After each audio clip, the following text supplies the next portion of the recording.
galera, sejam bem-vindos ao nosso canal Drublagem. Você que está vendo a gente aí pelo YouTube ou você que está escutando pelas plataformas de áudio do nosso podcast, sejam muito bem-vindos. Eu sou Felipe Drummond. E eu sou Alexandre Drummond. E hoje nós vamos falar aqui sobre dublagem mais uma vez. E se você ainda não segue, por favor, siga aqui o nosso arroba que está aqui embaixo. Se você também está escutando só a gente, está aqui na descrição desse áudio. E se você não segue ainda, siga o nosso Drummond Dub Club, a nossa iniciativa para levar o legado do nosso avô à frente, um espaço onde a gente fala sobre dublagem, sobre cursos, sobre experiências, enfim. Esperamos vocês lá. Isso aí, pessoal, vamos que vamos. É isso aí. Então, e pra gente começar hoje, uma pergunta que sempre fazem pra gente, é uma coisa recorrente nas nossas redes sociais e aqui mesmo no nosso canal, que é a pergunta sobre quais são os personagens que você mais gostou de fazer.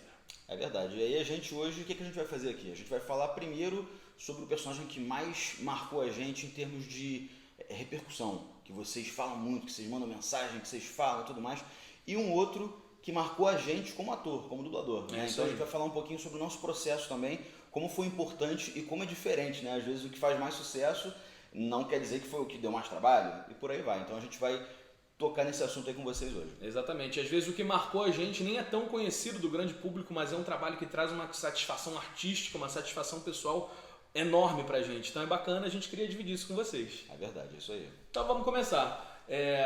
Alexandre, qual foi o personagem que mais marcou você com o público? Um personagem que traz um retorno pra você, um carinho do grande público? Rapaz, eu acho que não tem como negar que foi... Cadê ele? Ó.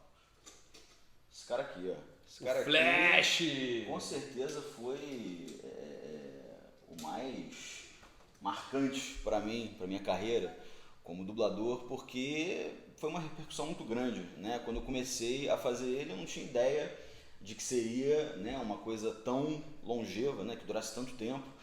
A gente, quando começa uma série, a gente não sabe se ela vai dar certo, se ela vai ser renovada, se ela vai ter público, enfim, eu sabia que o Flash era um herói. Mas você não começou dublando esse ator no Flash, você já tinha dublado ele antes?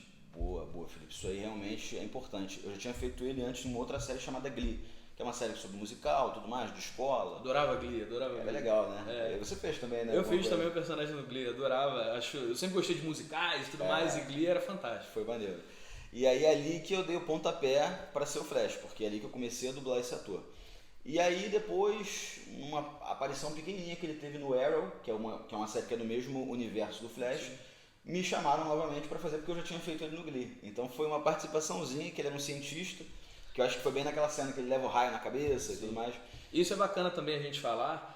A gente sempre fala e parece meio clichê, né? A gente falar que às vezes o personagem de um loop é o personagem que vai... Mas, por exemplo, o Alexandre tem o Flash, que ele fez em um loop no Arrow, né? Fez o ator em um loop, logo depois virou a série do Flash e tudo mais. E eu tenho um exemplo parecido que é o Elijah, do Vampire Diaries, né? Que ele começou muito pequeno no Vampire Diaries e logo depois ele protagonizou o The Originals e tudo mais. Então acho que isso é bacana também para quem sonha em trabalhar com dublagem ou para quem está iniciando nessa carreira. Os pequenos papéis se tornam grandes papéis também. A gente sempre tem que dar o nosso melhor em tudo que a gente faz, porque isso pode trazer um retorno muito bacana pra gente. Com certeza. E foi isso. Acho que nesse papelzinho aí, nessa coisa pequenininha, pum, veio a série do Flash e aí eu comecei a fazer o Flash. E, cara, foi uma grande aventura, né? Fiquei durante, acho que foram...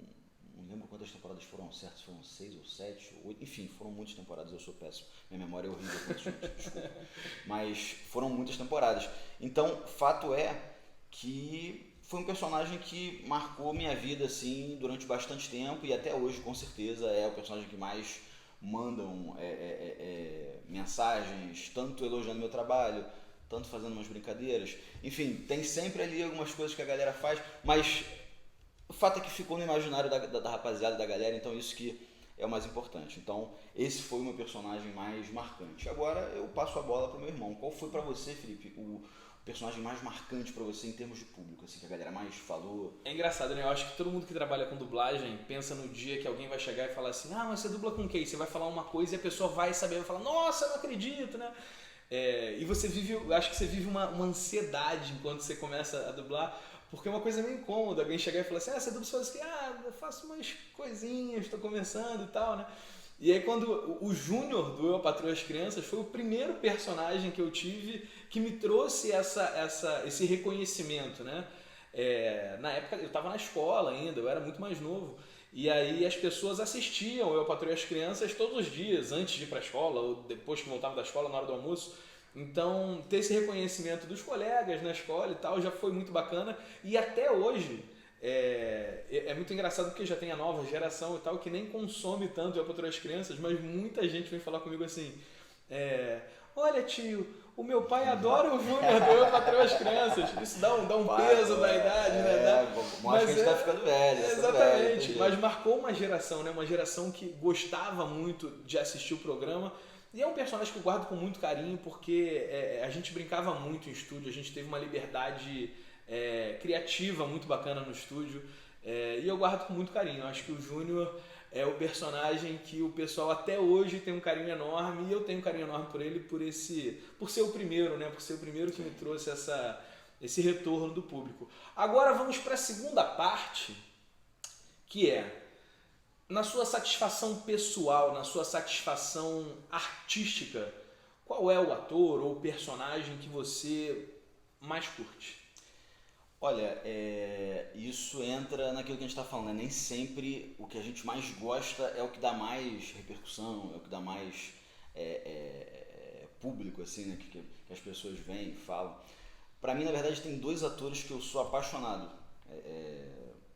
por fazer eles em todos os filmes que eu já fiz, séries e tudo mais, que são o Tino Darín, que é um ator argentino-espanhol. Você acabou de fazer no Mão de Ferro, uma série da Netflix. É verdade. Inclusive assistam, a série é maravilhosa. Maravilhosa. E o Alexandre mais uma vez dublou o Tino Darín. Pois é, esse cara pra mim é um dos atores mais fantásticos assim que eu faço, porque ele é de uma verdade, sabe? Ele é de uma naturalidade que me desafia muito, assim. Ele me ensinou diversas coisas, assim, que na dublagem muitas vezes a gente se perde um pouco em tom, em volume, na linha de interpretação, e esse cara ele é uma coisa tão tênue entre a naturalidade, mas você tem que ter cuidado para não ficar uma coisa flat também. Então é bem maneiro de fazer, bem legal assim. E tem um outro ator que eu faço também que é o Ashton Sanders, que eu fiz em algumas produções já que foram muito legais, dentre elas O Protetor 2, que é um filme mais de ação, então foi até um filme que ele foi até um pouco além do que ele tá... Aquela zona de conforto dele. Que é uma coisa mais agitada e tudo mais, porque todos os outros filmes que eu fiz dele eram filmes mais de drama, ele é um cara muito pra baixo, então são filmes maravilhosos também que eu fiz com ele. Depois a gente vai colocar aqui nessa descrição algumas sugestões pra vocês também, com certeza, de filmes que esses atores fizeram e tudo mais. E é isso, acho que esses 2 pra mim foram os top 1, né? Se a gente tivesse dividido o top 1 em 2, seriam esses 2 que eu sou apaixonado por fazer eles 2. E dito isto, Filipão, o seu, foi um só, foram 2 nessa linha aí que eu tô falando de... Eu acho que eu vou falar 2 aqui e vou colocar um bônus round aqui, porque são 3 que me marcaram muito. Carinho a gente tem por vários, né? Eu tenho um carinho enorme, por exemplo, pelo Dylan O'Brien, adoro dublar o Dylan O'Brien, ele traz um lado cômico, um lado... que é muito eu, assim, né? Eu me sinto muito eu fazendo. Quando eu tô dublando o Dylan, eu me sinto à vontade para fazer aquilo. Mas artisticamente falando, assim, das coisas que eu já fiz, eu acho que a que mais me desafiou foi Dahmer. Eu já falei isso algumas vezes, em alguns podcasts, em algumas entrevistas.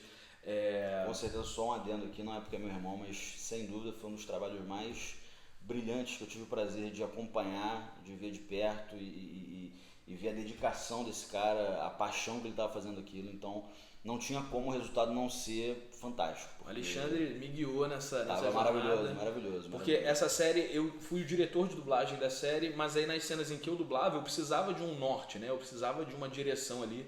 E o Alexandre me guiou com uma sutileza e com uma parceria maravilhosa.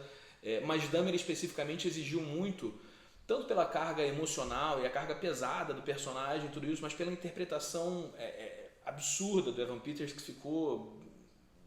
Nossa, eu fico sem palavras para falar, porque a série é incrível, né? A série é um absurdo. É de uma sutileza, a psicopatia dele ali é de uma sutileza. Ele tem nuances, né? Para ele atrair as presas dele, sim. E para ele e no dia a dia ele usa máscaras, né? Ali. Então, você fazer essas nuances e não ficar uma coisa só o flat pro não interpretado, né? É muito complexo. E para mim foi um desafio enorme, exigiu muito para mim, fisicamente mesmo. Eu ficava esgotado, eu gravava num ritmo que eu não gravo nenhum outro produto até hoje. Eu gravei num ritmo tão era difícil, era denso, né? Era uma coisa que era no dia a dia, era demorado, o processo era demorado pra gente digerir aquilo e conseguir fazer. Eram cenas muito pesadas. Então é um ator e é um personagem que eu tenho muito carinho. O segundo ator que eu tenho muito carinho, porque me marcou muito, é o Ed Redmayne. O Xande também já dublou o Ed Redmayne em algumas produções, outras pessoas já dublaram, mas eu dublei ele em uma produção específica, né? Eu dublei ele no set de Chicago, dublei ele também no... Que a gente fez teste junto. É verdade. No set de Chicago eu fiz também, ele fez, ele acabou verdade. passando. E no Enfermeiro da Noite, foi próximo dessa época do Dahmer, né? Então era uma pegada parecida. E uma curiosidade sobre esse filme é que eu fiquei sem voz para desse filme uns 3 meses. Verdade. Porque tem uma cena dele específica em que ele vai subindo, ele vai gritando, ele começa não posso, e ele vai até, e eu estourei mesmo minha garganta. Quando eu terminei a cena, eu tava com gosto de sangue na boca. Eu falei, estourei minha voz aqui, fiz uma besteira. O cara leva a sério, Não se preocupem, já fui no médico, tá tudo bem, mas ficou a lição também que eu tenho que pelo menos fazer um aquecimento antes de uma cena dessa, né, tudo mais. Mas enfim, foi também um personagem e um ator que me marcam muito pela qualidade da interpretação, pela profundidade. E o bônus round aqui, que pra mim foi maravilhoso, foi uma honra, foi dublar o Príncipe Charles em The Crown, que foi uma experiência incrível, uma série que eu sempre fui fã, uma série que é grandiosa, é maravilhosa, e um ator também com uma interpretação leve, com uma interpretação muito próxima, né, do que era. Você vê que teve um estudo ali de pessoas para a construção daqueles personagens. Todos então, eles com traços muito parecidos com os das pessoas. Exatamente. De verdade. Você vê que teve estudo, né? Que teve profundidade ali. Muito verdade. Então eu elegeria esses dois e o bônus round como os que mais me marcaram pessoalmente. Bacana. E é isso, gente. Se você gostou aqui desse vídeo, se inscreve aqui no canal, liga o sininho aqui pra gente poder sempre disparar as novidades para vocês. E é isso. É muito importante, gente, a colaboração de vocês, a participação de vocês, pra gente ir entendendo como é que tá rolando por aqui. Então, a gente conta muito com vocês aí e a gente espera que seja uma jornada bacana aí pra todos nós. Com certeza. Eu espero que vocês tenham gostado do vídeo. Se gostou, deixa aqui nos comentários qual personagem você mais gostou de ouvir, de ver o Felipe ou o Alexandre fazendo. Boa. É isso aí, gente. Tamo junto.